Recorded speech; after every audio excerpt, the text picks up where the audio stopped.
ऋषि मृकंदु और उनकी पत्नी मरुदमती पुत्र की इच्छा लेकर बहुत तीव्र तप करते हैं ताकि उन्हें उत्तम संतान मिले।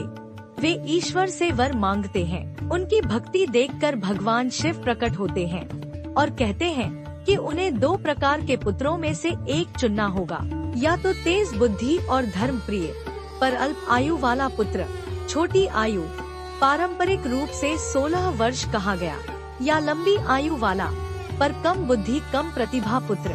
मृकंदु और मरुदमती धार्मिकता और गुणों को महत्व देते हुए पहला विकल्प चुनते हैं, यानी तेज और धर्म प्रिय पुत्र, भले उसकी आयु कम हो। वरदान से उनका पुत्र जन्म लेता है। नाम रखा जाता है मार्कंडेय। बचपन से ही वह शास्त्र विद्या में निपुण और भगवान शिव का अनन्य भक्त बन जाता है। मार्कंडेय बाल्यकाल से ही शिवलिंग की उपासना करता, जप तप करता और ब्रह्मचर्य का पालन करता।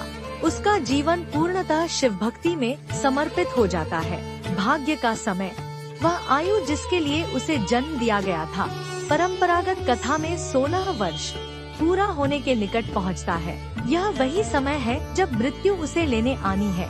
जब मृत्यु का समय आता है, मार्कंडेय अपने शिवलिंग के समक्ष ध्यान कर रहा होता है। भयभीत या भागने के बजाय वह शिवलिंग को प्रगाढ़ता से पकड़ लेता है और आत्मसमर्पण कर देता है। हे शिव, मेरी शरण हो जाओ। यमराज के दूत, यमदूत या कुछ पारंपरिक रूपों में स्वयं यमराज मृत्यु के लिए आते हैं और मार्कंडेय को अपने पास रस्सी न्यासनुमा फंदा से बांधने का प्रयत्न करते हैं।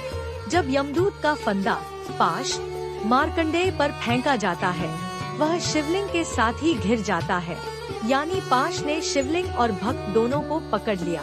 पाश के असर से शिवलिंग तेजस्वी रूप से प्रकाशित होता है। शिव के भक्त की रक्षा के नाते उस लिंग से दिव्य शक्ति निकलती है।